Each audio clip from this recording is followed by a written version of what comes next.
Date that can not be paid off. Debt मतलब कर्जा और इसमें बी साइलेंट है। दैट का मतलब कि या फिर जो, दो मीनिंग होते हैं इसके। Can not be paid of, चुकाया नहीं जा सकता, वह कर्जा जो चुकाया नहीं जा सकता, इसकी हिंदी है। देखते हैं इस स्टोरी में ऐसा क्या है जो इसका टाइटल ऐसा पड़ा इसका। Once a boy hurriedly came up to his mother in the kitchen and handed her a piece of paper that he had been writing on. Mother became astounded to see and to read that in which money had been asked. पहले यहाँ तक देख लेते हैं इसका meaning क्या हुआ। Once मतलब एक बार, आ बॉय एक लड़का, हरीडली मतलब जल्दी से, केम अप आया, टू हिज मदर अपनी माँ के पास, इन द किचन किचन में, रसोई घर में। एक बार एक लड़का जल्दी से अपनी माँ के पास किचन में रसोई घर में आया। And handed her a piece of paper. And मतलब और, हैंडेड मतलब देना, हर मतलब उन्हें, अ पीस एक टुकड़ा, ऑफ पेपर कागज का है, एक कागज का टुकड़ा उसने दिया, किसे, हर, अपनी माँ को। That had he had been writing on, जिस पर लिखा गया था, क्या लिखा गया था। Mother became astounded to see, mother माँ या माता, बिकेम हो गई, एस्टाउंडेड मतलब होता है हैरान हो जाना, आश्चर्यचकित हो जाना या रह जाना। जो माँ थी वो हैरान हो गई, टू सी देखकर, एंड टू रीड दैट और उसे पढ़कर, उसे देखकर पढ़ के वो हैरान होगी। ऐसा उसमें क्या लिखा था देखते हैं। In which money had been asked, in which मतलब जिसमें, मनी मतलब रुपए, हैड बीन आस्क्ड पूछे गए थे, जिसमें रुपए पूछे गए थे। फॉर कटिंग काटने के लिए, द ग्रास घास को काटने के लिए, कितना, $5। For cleaning up the room, $1, room को क्लीन करने के लिए $1। For going to the store, $0.5 मतलब यह $0.50 है, स्टोर पे जाने के लिए, दुकान पे जाने के लिए $0.50। For taking care of the baby while she had gone to market, $0.25। For taking care ध्यान रखने के लिए, ऑफ द बेबी बेबी का, छोटा सा बच्चे का, वाइल जब, she had gone to market कि आप मार्केट गई थी, तो उसके कितने रुपए हुए, $0.25। Taking out the garbage, $1। Taking out बाहर निकालने के लिए, गार्बेज मतलब कचड़ा, कचड़े को बाहर निकालने के लिए $1। For getting a good report card, $5। लाने के लिए अच्छा report card, $5। Good report card के कितने हुए, $5। For cleaning up and racking the yard, for cleaning up साफ करने के लिए, and racking the yard, yard मतलब होता है आंगन, आंगन को साफ एंड सुथरा करने के लिए $2। टोटल ओड, टोटल ऋण या कर्जा हुआ $14.75।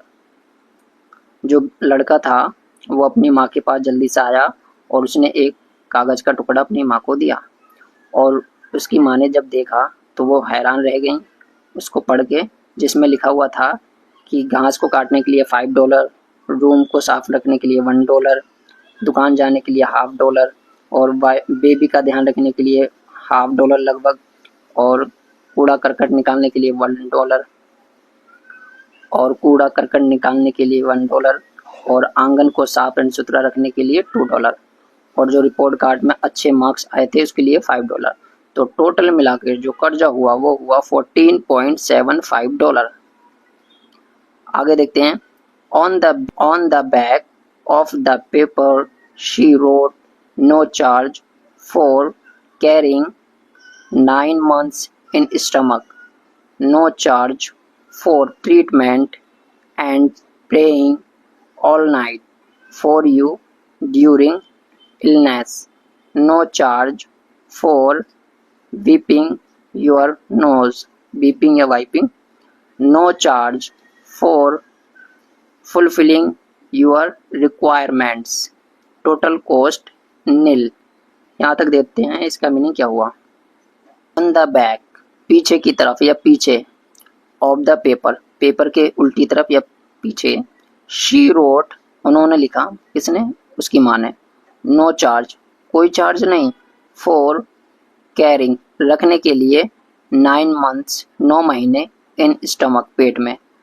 तो उसकी माँ ने क्या लिखा कि पेट में 9 महीने रखने के लिए कोई चार्ज नहीं है, नो चार्ज, कोई चार्ज नहीं है, फॉर ट्रीटमेंट, इलाज के लिए, एंड प्रेइंग ऑल नाइट, और पूरी रात प्रार्थना करने के लिए, फॉर यू, तुम्हारे लिए, ड्यूरिंग, के दौरान, इलनेस मतलब जब बीमारी के पूरी रात के दौरान जब मैंने तुम्हारे लिए प्रेयर की तो उसका कोई चार्ज नहीं है। No charge for beeping your nose, कोई चार्ज नहीं है तुम्हारी नाक पहुँचने के लिए। No charge for fulfilling your requirements, कोई चार्ज नहीं है फुलफिल करने के लिए तुम्हारी रिक्वायरमेंट्स, मतलब जो भी तुमने मांगा, जो भी तुम्हें ज़रूरत थी उसको पूरा किया, तो उसका क्या, कोई चार्ज नहीं लिखा। तो टोटल कॉस्ट हुआ इसका नील, नील मतलब जीरो, शून्य। This writing Chowk the boy and he overwhelmingly said, Mom, I do love you. And then he took the pen and in great big letters he wrote, paid in full. This writing, इस लेख ने, चौक्ड, हैरानी में डाल दिया या फिर उसका गला भराया, इस लेख से उसका गला भराया, द बॉय, किसका, लड़के का, एंड ही ओवरवेलमिंगली सैड, और उसने कहा, झिझकते हुए कहा या फिर दुख भरी आवाज़ में कहा कि mom I do love you, मैं आपको बहुत प्यार करता हूँ। एंड देन, और तब, ही टूक, उसने लिया, द पेन, कलम को, and in great big letters, और बड़े बड़े अक्षरों में, ही रोट, उसने लिखा, पेड इन फुल, पूरा भुगतान किया। मोरल, मोरल क्या मिलती है, mother's love can't be repaid in money. Love, mother's मतलब माँ, और ये एपिस्ट्रोफी, जो कॉमा है इसको एपिस्ट्रोफी बोलते हैं, और एस, माँ का, लव मतलब प्यार, माँ का प्यार, कांट बी रिपेड, नहीं चुकाया जा सकता, रिपेड मतलब चुकाना, ये यहाँ पर थर्ड फॉर्म है, इन मनी, रुपयों में या पैसों में, पैसों में या पैसों से माँ का प्यार नहीं चुकाया जा सकता। तो ये हमें इससे शिक्षा मिलती है। में आपने कई सारे नए वर्ड मीनिंग सीखे होंगे और कुछ न कुछ इस स्टोरी से आपको सीखने के लिए मिला होगा। तो मिलते हैं नेक्स्ट वीडियो में अच्छी स्टोरी के साथ, जब तक के लिए take care and bye bye.